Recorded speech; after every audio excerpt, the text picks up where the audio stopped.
Сәлеметсіз бе оқушылар? Бүгінгі тоғызмақ үйірмесінің келесі сабағын бастаймыз.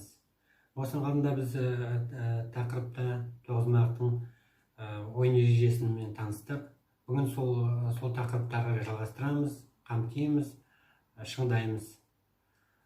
Әртүрлі ерекшеліктеріне көңіл бөлеміз. Енді тоғызмақтың ойын ережесіне келетін болсақ, қазір мына тақтаға үңілейік. Осының алдында біз айттық, сабақта міне тақтасының тоғызмақ тақтасы. Әр отауда 9 құмалақтан, мынау ақ жағы, мынау қара жақта. Әр отауда 9 құмалақтан. Енді отаулардан мұнда солдан оңға қарай реттік нөмірмен белгіленген 9-ға дейін. Мына жақта солдан оңға қарай, қара жағында солдан оңға қарай тоже реттік нөмірлермен белгіленген 1-ден 9-ға дейін. Енді осының алдындағы сабақта айтқандай, мына жерде ақ жағының қазаны қара жағында болады, ыңғайлы мына жақтан құмалақ жинауға. Ал мынау ақ жағында қара жағының қосаушының қазаны мына ақ жағында болады. Оған мына жақтан құмалақтар алған кезде ыңғайлы жинауға. Енді ойын ережесін осының алдында талқыладық. Тағы да айтып кетейін. Ойынның мақсаты, ойынның басында әр ойыншыда 81-де 81 тең құмалақтар болады отауларында. Ойынның соңында қайсы ойыншы өзінің қазанына 82 құмалақ жинап алса, ол жеңген болып саналады. Ойынның мақсаты сонда тұр. Неғұрлым көп жинап, сан құмалақ 82-ге жеткізіп, мұнда ол жеңіске жетеді. Енді тағы бір, осының алдында сабақтарда айтылды, тағы бір ойынның ережесі жеңу. Мысалы, бір түрі 82 құмалақ жинау болса, екінші түрі егерде қарсыластың қазандарында құмалақ қалмай қалса, онда мысалы ақ жағы өзінің бүкіл құмалағын өзінің қазанына салады. Солай да жеңіске жетуге болады. Бұл енді атсырау ережесі дейді, ерекшелігі. Оны біз келесі сабақта қайталармыз. Сондықтан есімізге түсіреміз.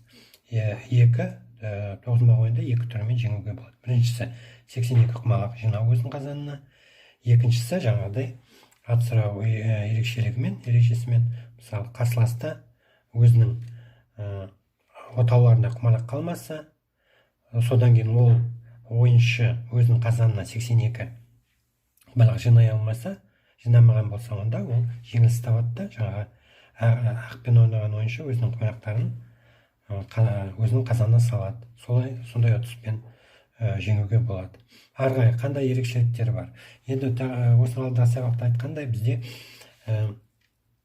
тоғызмақ ойынында тұздық ережесі бар. Тұздық ережесі қалай болады? Тұздық ережесі қарсылас жағынан бір отау ұтып алуға болады ойын барысында. Оны қалай ұтып алады?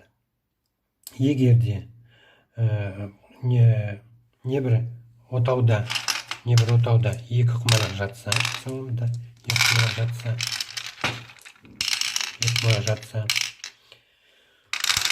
сол отауға жүріп, сол отаудағы 2 құмалақты 3 құмалақ қылу.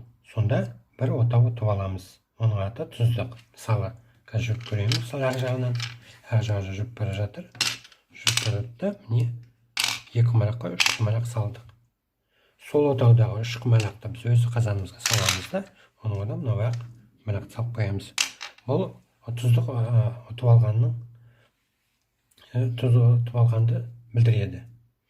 Тұздықтың пайдасы, мысалы, жүріп бара жатқан кезде ойын барысында бір тұздық қана ұтып алуға болады. Қарсылас жағына енді қандай ерекшеліктері бар тұздықтың? Тұздықты 9-шы отаудан мүлдем алуға болмайды. Қарсы алған отаулардан алуға болады. Содан кейін, мысалы, ақ жағы 4-ші отаудан тұздық алса, қарсылас жағы, мысалы, өзінің аттас реттік санына байланысты ала алмайды. Мысалы, ақ жағы 4-ші отаудан тұздық алып алса, қара жағы 4-ші отаудан тұздық ала алмайды. Бір санды немесе бір реттік сан, немесе аттас сан дейді. Оның төртінші отаудан тұздық ала алмайды. Соны ескеру керек. Ал қалған отаулардан ала беруге болады. Мысалы, ар жағы төртінші отаудан алса, қара жағы мысалы бесінші отауға келіп жатса, мысал келтіріп, бесінші отаудан тұздық ала алады. Осындай бір ерекшеліктері бар тұздық алған кезде. Тағы да қайталаймын, тоғызыншы отаудан тұздық алуға болмайды. Содан кейін тұздық, егер бір ойыншы бір отаудан алып алса, мысалы мына жерде төртінші отау қарсыласқа, сол төртінші отаудан тұздық алуға болмайды. Аттас санынан, реттік саны бірдей төртінші. Басқа отаудан алуға болады, басқа отаулардан.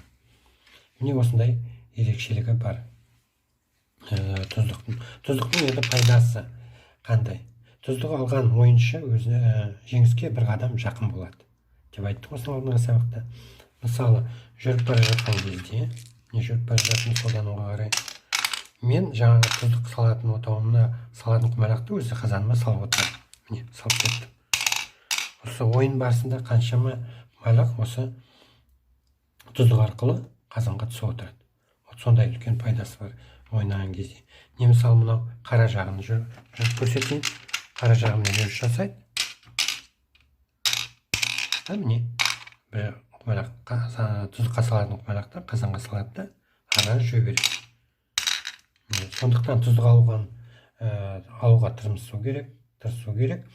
Ал өзің бермеуге керек қарсыласқа. Солай жағдай жасау керек, солай бермеуге. Өзіміз ойыншылар алуға тырысады, но бермеуге, сондай қауіптен қашуға тырысып отырады, бермеуге. Осындай тұздық ережесі. Тұздықты енді әр жерден алуға болады. Мысалы, қай жерден алады? Мысалы, бірінші отаудан алса, мысалы, бірінші отаудан алуға болады. Мысалы, сегізінші отаудан алуға болады. Ойын барысында қара жағы мына жақтан алуға болады. Бірақ тұздыққан алынады ойын барысында. Кейбір ойындар жалғасады тұздықсыз. Онда екі қарсылас тұздық бір-біріне бермеуге тырысады да, жаңағыдай тұздықсыз ойнайды. Кейбір ойындар, мысалы, ақ жағы, қара жағы, бір жағы тұздық алады, екіншісі байлыққа ойнайды, тұздықсыз ойын. Ондай да болады. Екі жақ тұздықсыз ойнауға болады. Кейбіреулері, мысалы, екі тұздық алып алады да, тұздықпен ойнайды. Ең тоғызындағы ойынның ерекшелігі басқа ойындарына қарағанда осы тұздық алуда. Басқа ойындардың ерекшелігі тұздықтан. Тұздық алғаннан кейін ойынның өрісі өзгереді. Жаңағыдай бағыты өзгереді. Сол тұздыққа байланысты ойыншылар ойнайды. Мысалы, тұздық алыс болып жатса, мысалы жүріске ойнайды. Тұздықтар жақын болып жатса, енді тұздыққа салуға, құмалақты тұздыққа салуға тырысады.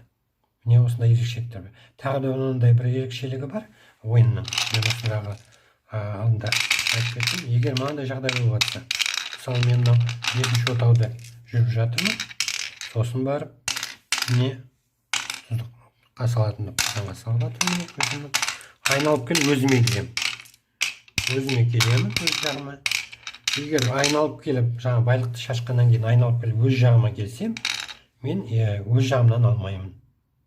Құмалақтар тең болса да, не десеңдер, ереже бойынша біз қарсылас жағынан ғана құмалақты ұтып алуымызға болады.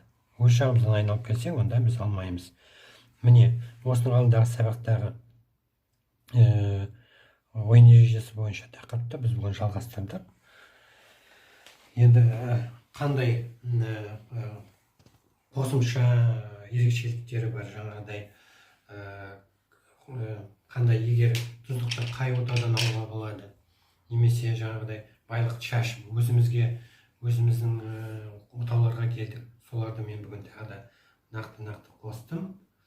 Осы ойын барысында осыларды ескеру керек, қарау керек. Енді бүгінгі сабағымыз балалар аяқталды. Келесі сабаққа дейін қош сау болыңыз.